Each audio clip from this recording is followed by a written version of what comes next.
morning and welcome to the third of my Bristol walks, and today we're going to be following the course of the River Frome, and we're going to be starting down by the new cut near the Plimsoll Bridge, and we'll probably be going towards Eastville.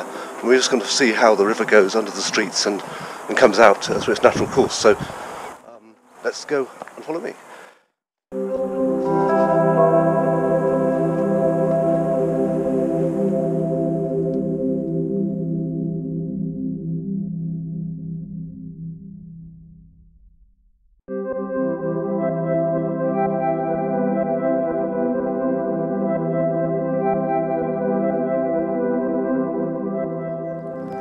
Well, here we are in Coronation Road in Southville, and there's the first shot of the where the River Frome joins the new cut, what's called Mylne's Culvert. As you can see, it's quite low down, so they've had to cut a very deep channel through the cutting there to get to the level of the river. Okay, now we're going to cross the little mini suspension footbridge, and we're going to carry on towards Bordeaux Quay and the watershed, which is following the course of where the Frome will go.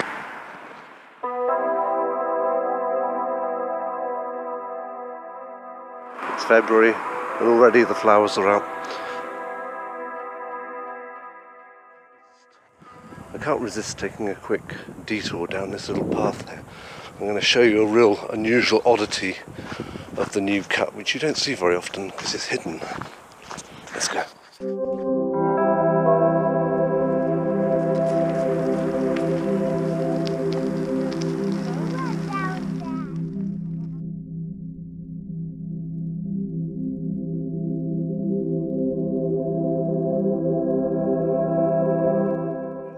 Someone's private slipway with a little access from Coronation Road, and it comes under the road and you can follow it down to the river here.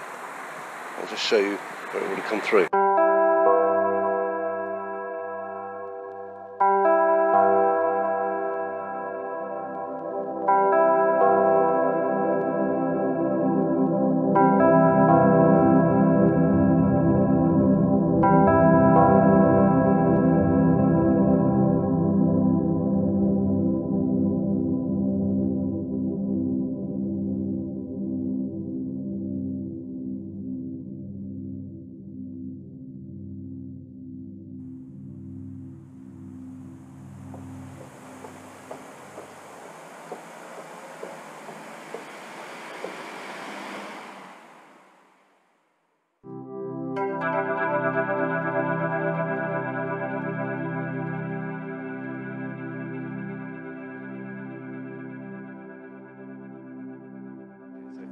Okay, it's time for us to head back to the beaten path and across the bridge and on to the Plimsoll Bridge.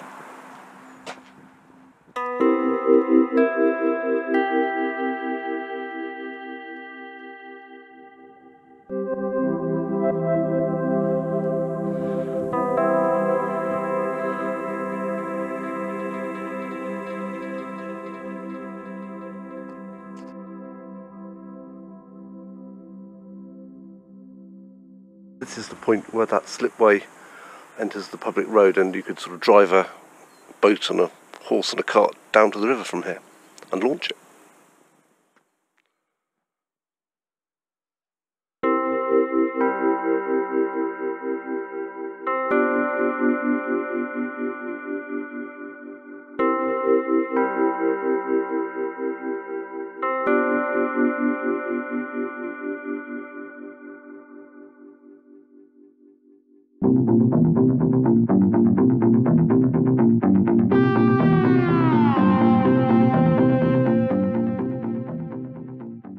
And here we are going across the bridge. There's a really strong smell of vanilla in the air. I've just realised what it is. That gentleman in front of me has got one of those vaping machines with vanilla flavoured oil in it.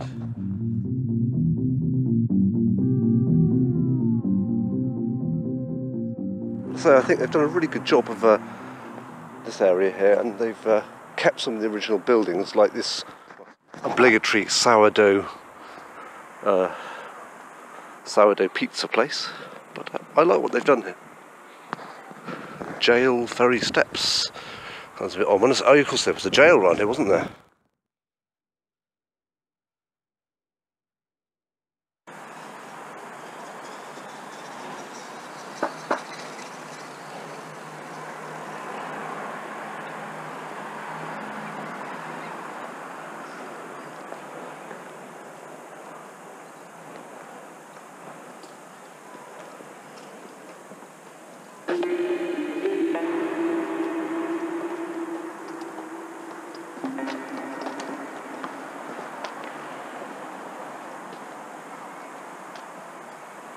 Well, I was thinking of taking a detour down this way towards the docks, but I'm just going to go past the jail because I think I get a good shot of the old buildings there before they redevelop them.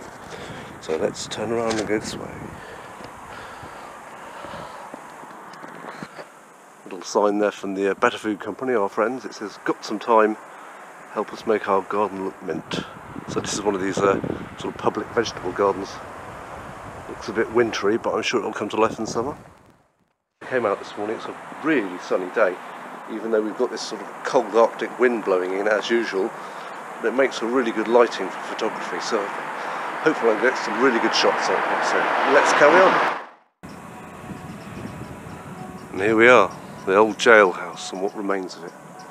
No doubt to be incorporated into yuppie luxury apartments, which is a fitting purpose perhaps.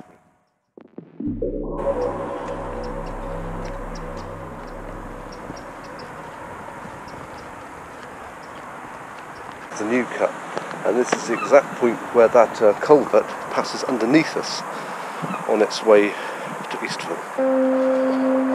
And there it is, fast flowing tidal new cut on its way to Avon. This, I'm just going to peep over the edge here, it's a bit of a drop where the iron chain is. That's very close to where the culvert was that we saw in the previous shot a few minutes ago.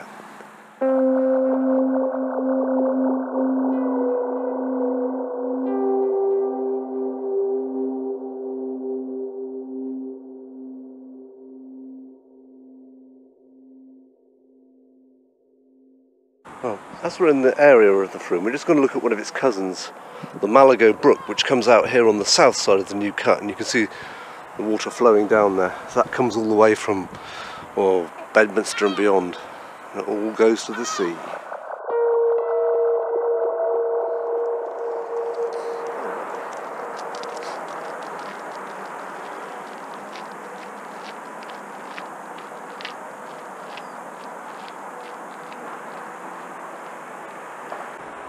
Okay, let's get back on track and head towards the Frome again, and we're going to go towards the Frome Bridge.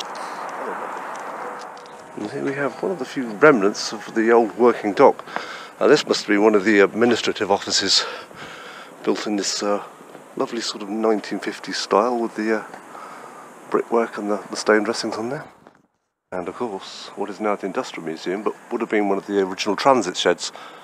I think I would date this 1940-ish, possibly 1930s, but I do really like what they've done with the brickwork there. Sort of mixture of different colours of stones. I think it's great. I'm just going to check out this wonderful iron staircase, which must have led to one of the administrative offices for the dock. So imagine many feet must have trampled these steps over the years, off to deliver packages and documents relating to shipping and such like. And there's the door.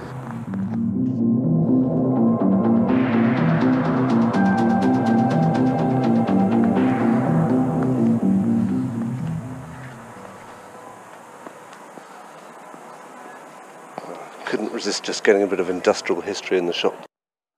Here we are at the Floating Harbour, and in the background is the Lloyd's building, and you can see that's more or less the point where the Mylne's culvert, as we call it, the Frome, would have gone under, yes, hear me correctly, underneath the Floating Harbour in a culvert, and onwards to its own course northwards. And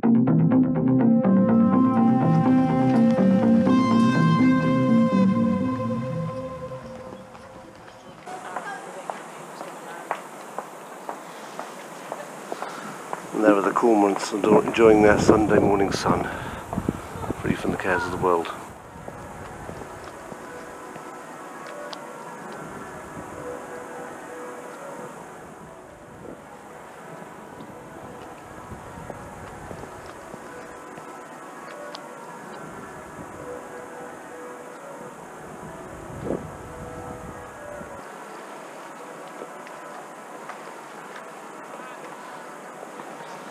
You see people in the boat are following the course of Brunel's Great Western Steamship across the Atlantic to foreign lands. Well, maybe they get to the end of the harbour before they run out of steam.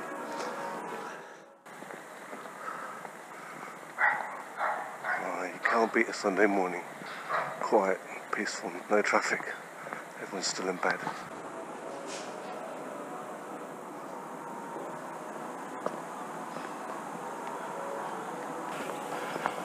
Here we are heading south again towards the Floating Harbour, and just more or less following the course that the Frome is doing, more or less beneath our feet in its own tunnel under the river.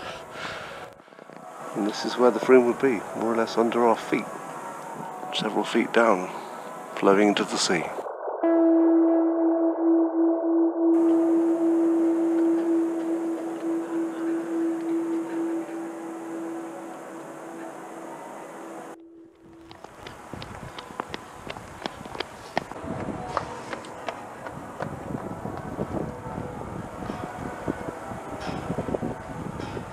And that says Williamson & Co. Makers Wellingborough, which is where they made this wonderful piece of ironwork.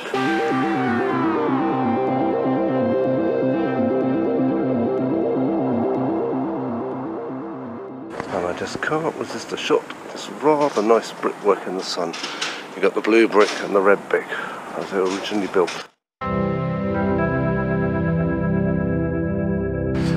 And this is about as far as we can follow it above ground, well, underground. It's still following us under the water in its own tunnel, the River Frome. It's now going to sort of go more underground under the city streets, so we're just going to follow it and look for the various landmarks and points where it's sort of, we can see the infrastructure of it. So let's go.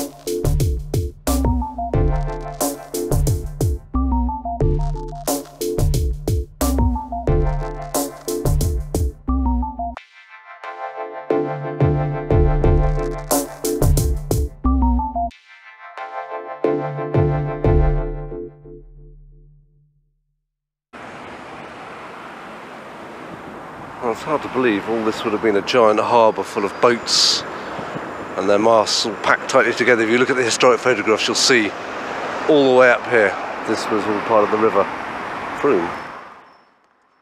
We're just going to get a few shots of these really classic pieces of Bristol architecture built back in the day when the Frome was still a river.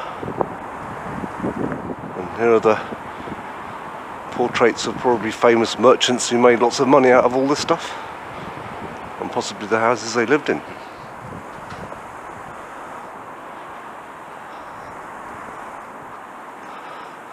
The Bristol Times and Mirror, first published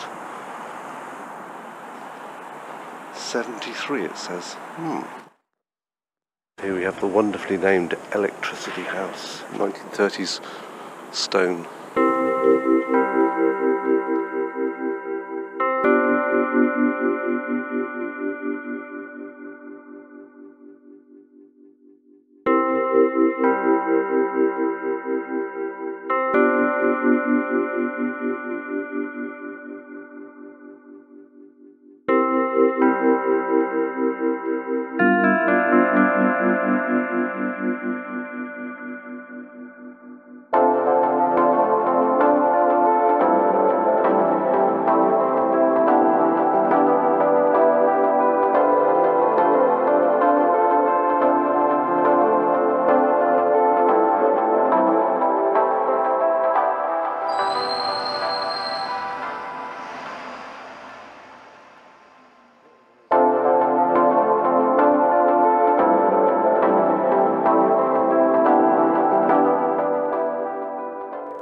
We're continuing to follow the course of the Frome here along Rupert Street.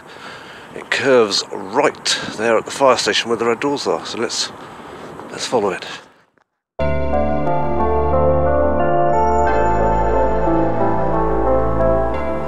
It's all so new. These buildings weren't here last time I looked. They must have been shot up literally within months. Underground Frome changes direction. The old Bristol police headquarters.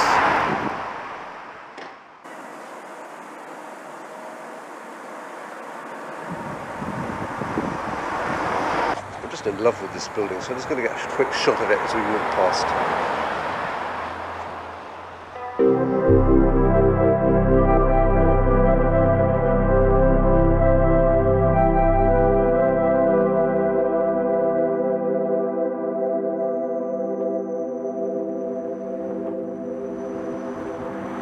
The Sword of Justice.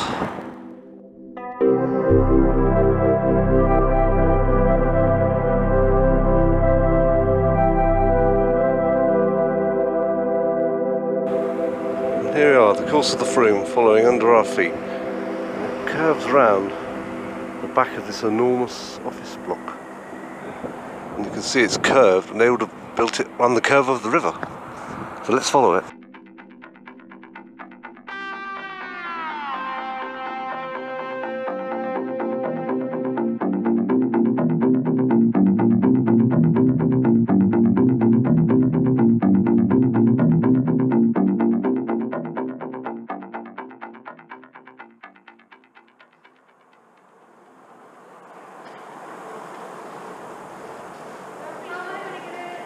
This is just pure concrete, look at it.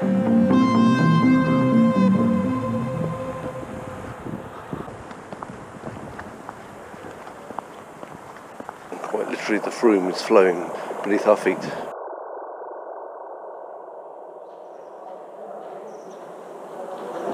Into the tunnel we go. And no prizes for guessing what's beneath this manhole cover. Carlton and King, Exeter. We are underneath the Gallery Shopping Centre, and just behind me there's basically where the Frome still flows in a sort of concrete box beneath us.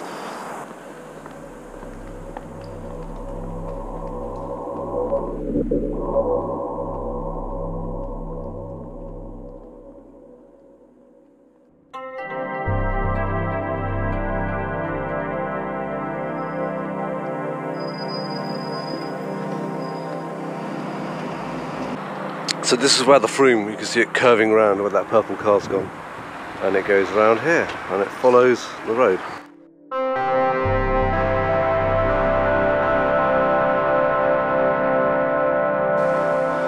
Well, they say all that glitters is not gold, but it's silver and it's glittering, and that's the enormous Harvey Nichols department store and all this beautiful plastic cladding in the sun. I kind of like it in its modernist kind of way. We've explored so much of the Frome, but we're barely a quarter of its length, if that. You know, it goes for miles up through North Bristol.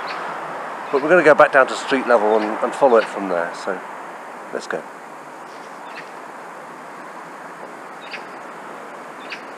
Another iron manhole cover. It says J.C. Hulse and Co Limited, Iron Founders, Hinkshay, Telford, Salop. So I wonder what's beneath that. Let's go down.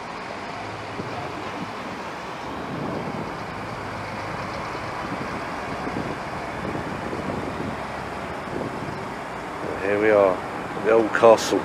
This must have been the doors to the dungeons, I reckon. Or could it be the door to something else? Well, actually this is part of one of the inspection doors for the River Frome Culvert and the tributary that flows off towards the Floating Harbour. We'll come back to that another day. But we can't open the door today, I'm afraid. It's rather locked, I think. Let's carry on.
carry on walking. The Frome is in fact beneath our feet.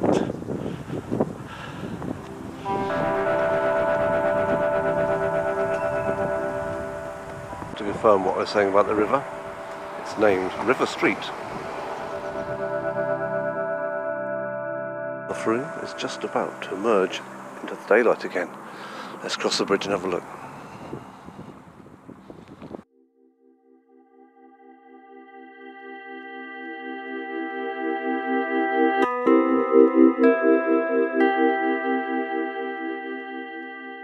Here we are, the River Frome, out in the open at last. And you can see here a sort of concrete tunnel that it goes into, which goes all the way basically through Broadmead and beyond.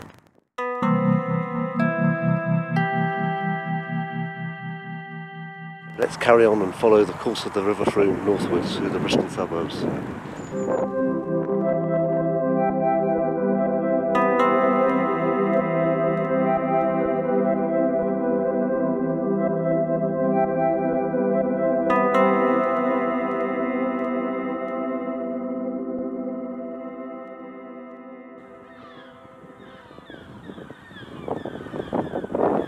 I don't know why the seagulls are making such a noise. It's a beautiful day.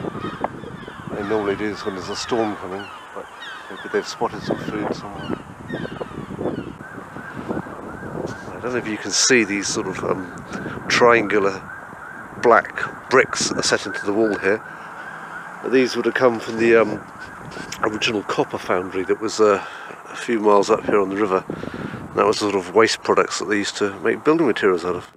This strange looking iron block could very well be a marker to indicate the high water level of the Frome, because at one point it was tidal, and I suppose in the flood season it could get quite high.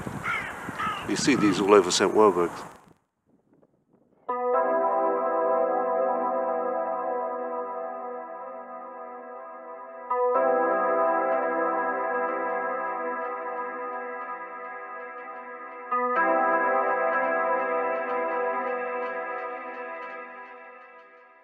Thank you for joining me on the third of my Bristol walks, following the course of the River Frome from the New Cut towards Eastville. This is as far as we're going to go today, and we're going to carry on with this on another episode, so I hope you can join me then. Bye.